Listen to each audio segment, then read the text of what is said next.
Hello, Mr. and Mrs. America and all the ships at sea. You're listening to Gunslingers, brought to you from behind the Iron Curtain on Radio Free California.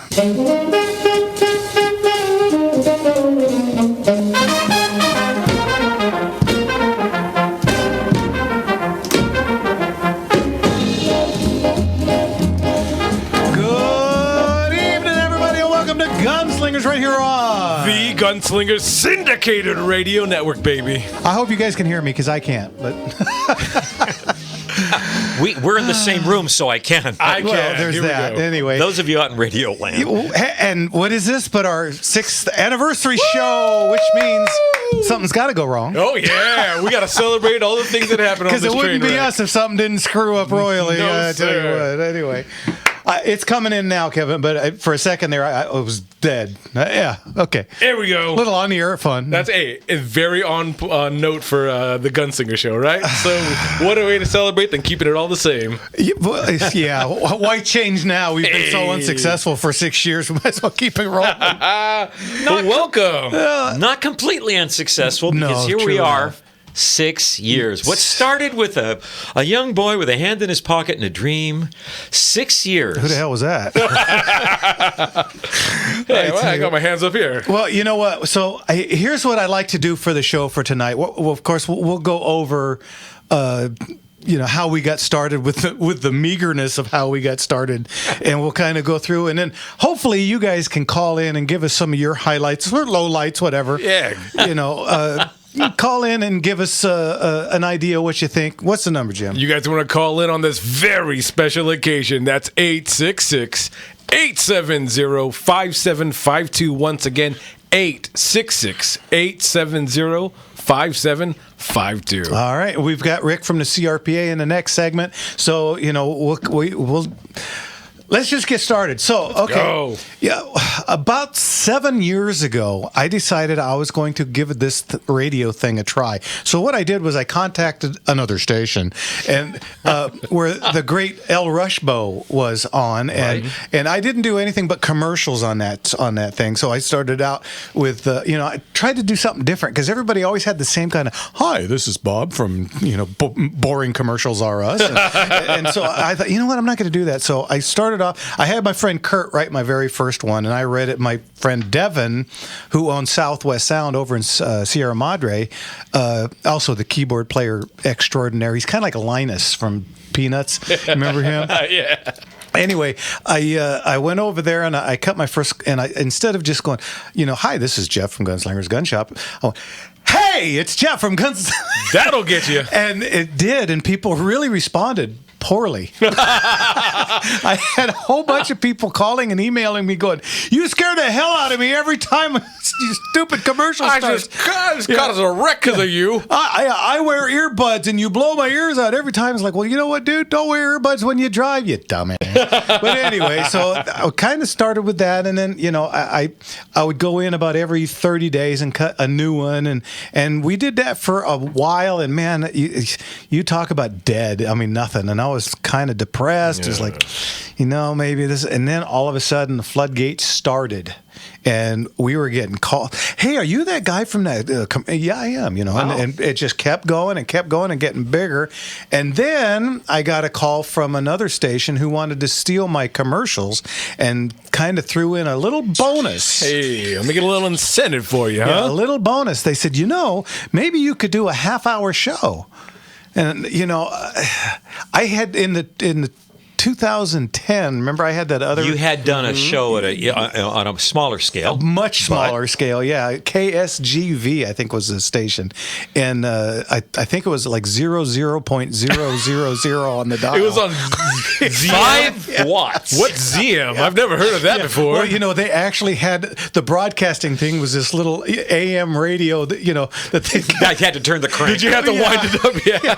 And if you flicked it just right, you get Vin Scully on it. Hey!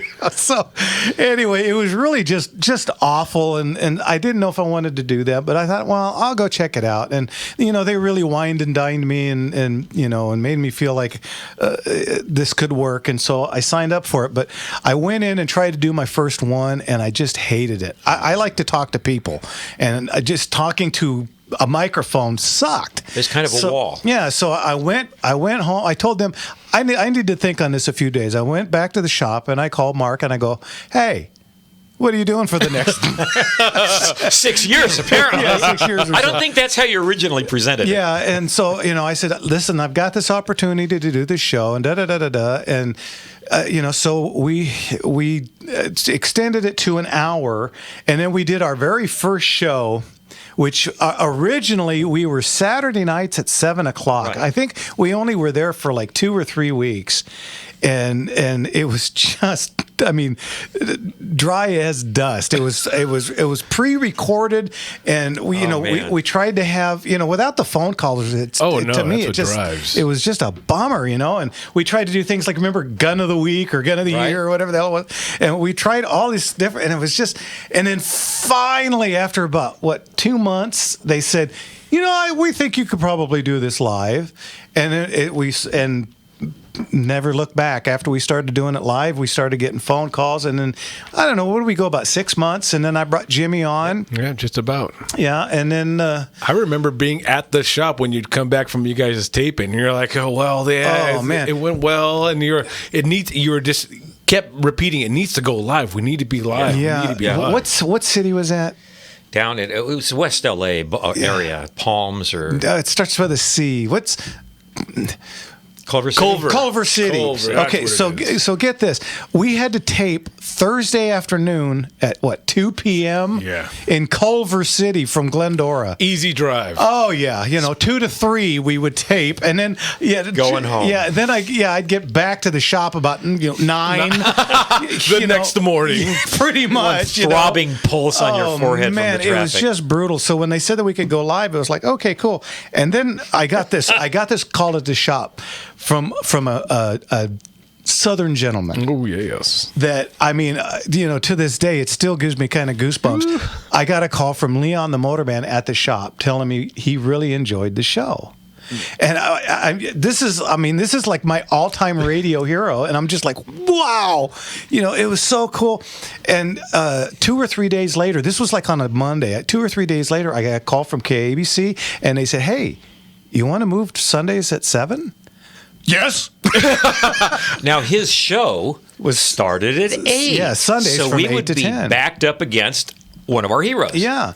And so not only did we get to kind of bleed off a little bit of his audience, because, guns and cars go together. Oh, yeah. But, we got to witness watching Leon the Motorman at work. And it was just like, wow, this is so cool.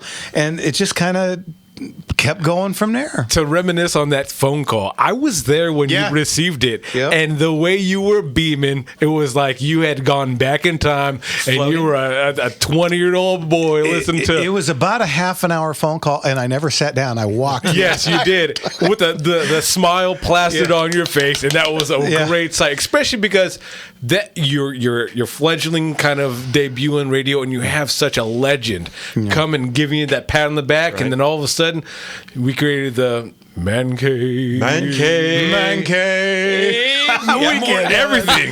We did that backwards, but yeah. And speaking of backwards, let's get to Richard at the airport. Now. Who is one of our long timers, by the way. That's right. Richard, how are you?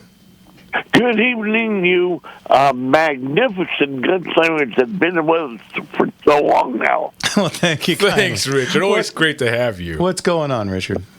Well, I want to know what's the main difference between the NATO 5.56 and the Remington 223 cartridges.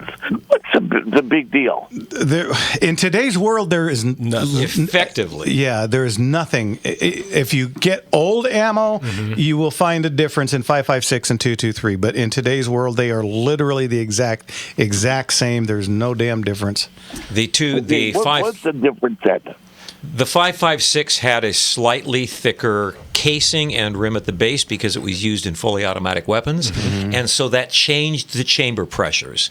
As Jeff just said, if you had an early rifle that was built for a 223, you might run into a little bit of overpressure. I think the only thing that had that problem was the early Ruger Mini 14s. Was there anything else? But no, and I can't think of anything in today's world. In fact, I had the vice president of Sig Sauer in my shop one day, and I asked him flat out, okay, tell me what's the difference between 223 and 556. He's going, nothing. He threw his hands up like, Like, what are you, an idiot? Well, yes, but that's besides the point.